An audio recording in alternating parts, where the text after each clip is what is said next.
Om Swastiastu, perkenalkan saya Kadek Dwi Budiastrini dengan NIM 2015101001 dari kelas A.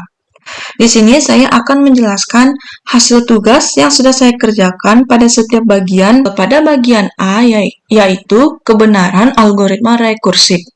Di sini saya akan menjelaskan pengerjaan saya untuk bagian A yaitu nomor 3. Di mana pada nomor 3 yaitu mencari nilai maksimum pada suatu array, yakni membuktikan apakah teknik pembuktian dengan induksi. Besukot di bawah ini kita memiliki prosedur yakni find max, di mana menerima dua argumen dari array A yang elemennya dari indeks I hingga indeks J yang akan diproses. I adalah indeks awal, sedangkan J adalah indeks akhir. Untuk N sendiri adalah ukuran maupun jumlah elemen array A yang sedang diproses.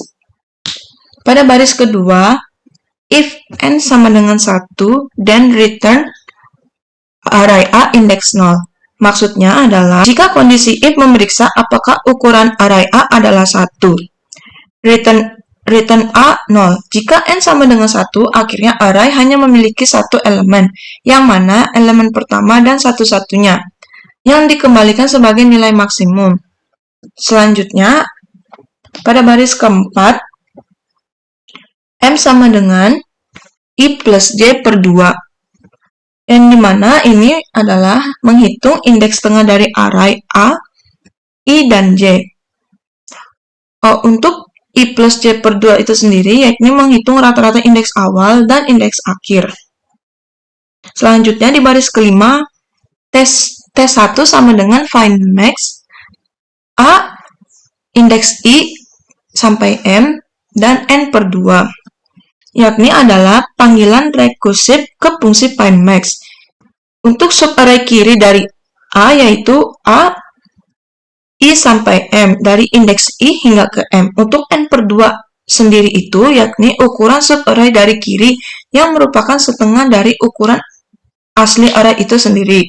Untuk T1, yakni variabel yang menyimpan nilai maksimum yang dikembalikan oleh panggilan rekursif untuk subarray di sebelah kiri. Untuk selanjutnya, yaitu T2 sama dengan find max array A, M plus 1, indeks J, dan N dikurang N per 2, yakni adalah panggilan rekursif lainnya untuk fungsi find max. Untuk subarray kanan dari A yaitu A, M plus 1, dari indeks M plus 1 hingga J. N dikurang N per 2 itu adalah ukuran subarray kanan. Dan T2 itu sendiri yaitu variabel yang menyimpan nilai maksimum yang dikembalikan oleh panggilan rekursif untuk subarray kanan. Di baris ketujuh, jika T1 lebih dari sama dengan T2, maka akan mengembalikan T1 sebagai nilai maksimum. Jika tidak, akan mengembalikan nilai kebenaran menggunakan induksi matematika, yakni pada kasus dasarnya, ketika N sama dengan 1, maka algoritma itu akan mengembalikan nilai array A dengan indeks 0, yang jelas merupakan nilai maksimum dari array dengan satu elemen.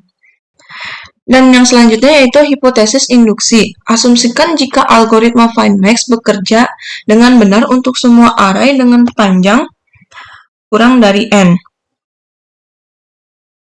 Dengan kata lain, kita mengasumsikan jika array memberikan panjang K di mana K kurang dari N sebagai input dari find max, maka algoritma akan langsung mengembalikan nilai maksimum dari array tersebut. Selanjutnya yaitu langkah induksi. Untuk array dengan panjang N, algoritma membagi array tersebut menjadi dua subarray dengan panjang kurang dari N. Maka algoritma itu juga bekerja dengan benar untuk panjang array N. Berdasarkan pada hipotesis induksi, pemanggilan rekursif find max akan mengembalikan nilai maksimum dari masing-masing subarray. Lalu kemudian algoritma akan melakukan perbandingan kedua nilai maksimum tersebut dan mengembalikan nilai yang lebih besar. Karena nilai yang lebih besar inilah pasti merupakan nilai maksimum dari seluruh array.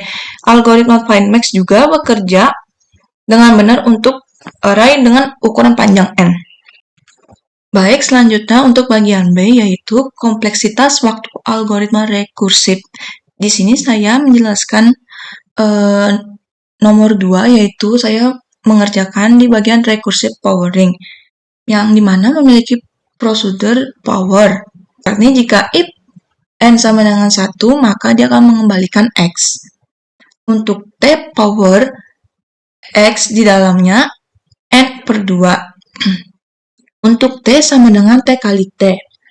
Jika n mod 2 sama dengan 1, maka t sama dengan t kali x dan akan mengembalikan t.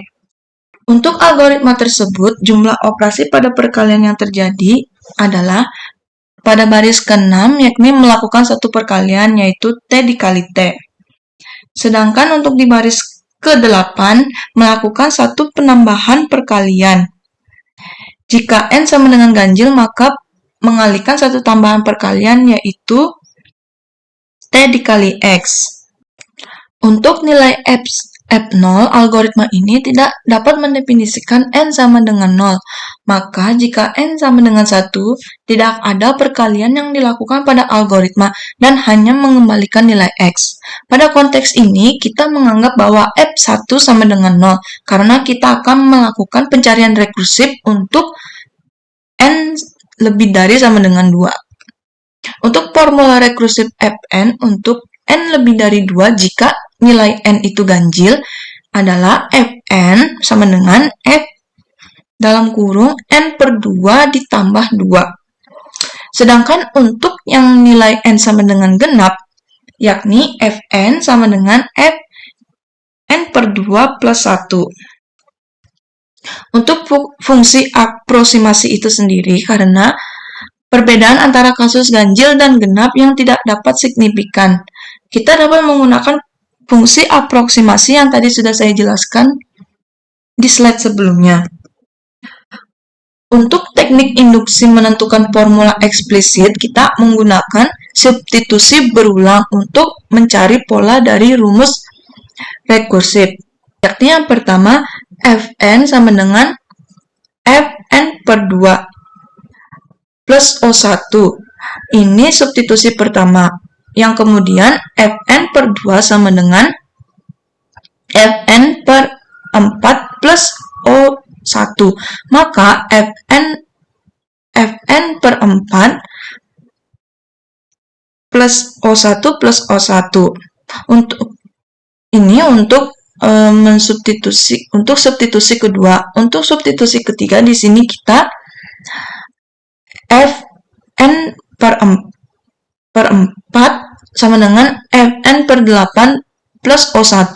Maka didapatkanlah fn sama dengan fn per 8 plus O1 plus O1 plus O1. Maka di sini basis rekursinya yaitu f1 sama dengan 0, karena kita melakukan pengulangan hingga mencapai basis rekursinya, dan kemudian kita akan menentukan jumlah iterasi, karena setiap pemanggilan rekursi membagi n menjadi setengah dari. Untuk perbandingan dengan metode brute force sekarang, dan kita bandingkan dengan hasil yang sekarang. Untuk brute force, menghitung x pangkat n, yakni dengan melakukan perkalian berulang sebanyak n-1 kali. Untuk kompleksitas waktunya yakni big O(n). Sementara untuk rekursif hanya melakukan pendekatan O log n kali dalam perkalian, jauh lebih efisien dan cepat dibandingkan dengan metode brute force. Sekian penjelasan dari saya. Apabila ada salah pengucapan ataupun kata, saya mohon maaf sebesar-besarnya. Om